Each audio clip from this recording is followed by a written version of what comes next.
एक सवाल जो हर कोई खुद से पूछता है जब लोन लेते हैं, ईएमआई कितनी है और मैं अफोर्ड कर सकता हूँ क्या? ये सवाल इतना नॉर्मल लगता है कि कोई इसको चैलेंज ही नहीं करता। पर ये सवाल एक्चुअली अधूरा है। ये सिर्फ ये चेक करता है कि नंबर फिट होता है कि नहीं। ये नहीं बताता कि तुम असल में दे क्या रहे हो। ईएमआई एक पेमेंट नहीं है, इसको नाम दो फिर से। जब तुम लोन लेते हो, तुम्हें लगता है कि तुम आज कुछ खरीद रहे हो, एक घर, एक गाड़ी, एक फोन। पैसा आज मिल रहा है, चीज आज मिल रही है, पर असल में जो पैसा तुम्हें मिला है वो तुम्हारा नहीं है अभी, वो तुम्हारे अगले कितनी सैलरीज के एडवांस है। तुमने वो पैसा कमाया नहीं है, तुमने सिर्फ उसे बोरो किया है अपने फ्यूचर इनकम से, उस इनकम से जो तुमने अभी जी भी नहीं है। तो जब तुम ईएमआई भरते हो, तुम किसी चीज के लिए पे नहीं कर रहे, तुम अपनी सैलरी, कमिटेड फ्यूचर सैलरी वापस दे रहे हो थोड़ी थोड़ी करके हर महीने। अब इसको रुपए में नहीं, टाइम में सोचो। रुपए एब्स्ट्रैक्ट लगते हैं, 15,000, 20,000, ये नंबर्स दिमाग में सबसे बड़े नहीं लगते क्योंकि हम उन्हें सैलरी के अगेंस्ट कंपेयर करते हैं, और सैलरी भी खुद एक नंबर ही है। पर टाइम एब्स्ट्रैक्ट लगता है, टाइम फील होता है। तुम्हें पता है एक दिन कैसा लगता है काम पे, तुम्हें पता है एक वीकेंड कैसा लगता है जब वो तुम्हारा होता है। तो अगली बार जब ईएमआई देखो, सोचो ये सिर्फ रुपए नहीं है, ये मेरे अगले कितने महीनों के, कितने दिन के काम के घंटे हैं जो ऑलरेडी प्रॉमिस हो चुके हैं किसी और को मेरे जीने से पहले।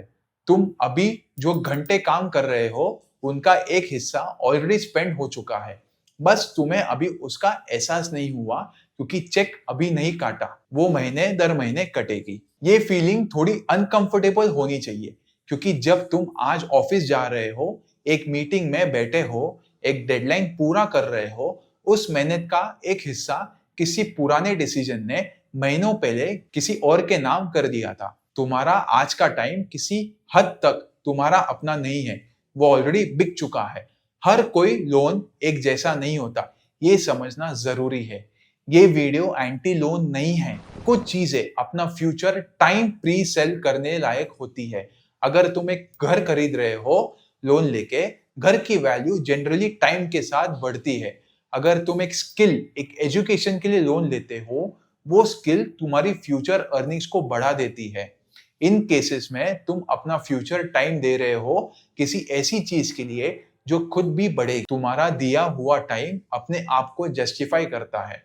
पर अगर तुम एक फोन अपग्रेड के लिए, एक वेकेशन के लिए, एक लाइफस्टाइल के लिए लोन लेते हो, जो चीज तुमने खरीदी उसकी वैल्यू गिरती है या वो खत्म हो जाती है, जबकि तुम्हारा दिया हुआ टाइम खत्म नहीं होता, वो ऑलरेडी दे दिया गया उन दिन के लिए जो आ ही नहीं पाए तुम्हारे लिए।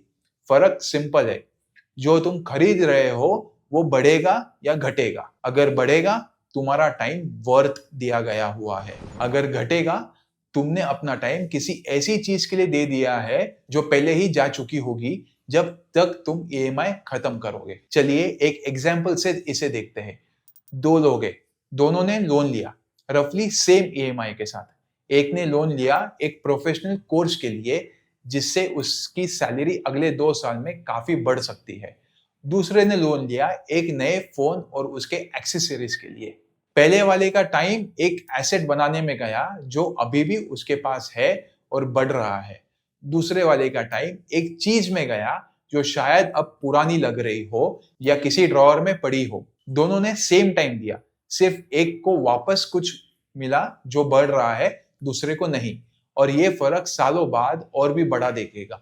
कोर्स वाला इंसान अपने दिए हुए टाइम को एक नए स्किल में कन्वर्ट कर चुका होगा जो हर साल उसे ज्यादा कमा के देगी। फोन वाला इंसान अपना दिया हुआ टाइम वापस कभी नहीं पाएगा, और जो चीज उसके बदले में मिली थी वो भी अभी किसी काम की नहीं है। तो असली सवाल ये नहीं है, असली सवाल क्या मैं ईएमआई अफोर्ड कर सकता हूँ नहीं है। वो सवाल सिर्फ इतना चेक करता है कि नंबर फिट होता है या नहीं इस महीने के बजट में। असली सवाल है मैं अपनी फ्यूचर फ्रीडम का कितना हिस्सा अभी कमिट करने को तैयार हूं और किस चीज के लिए। ये सवाल पूछना आसान नहीं है क्योंकि लोन लेते वक्त सब कुछ अभी के बारे में होता है।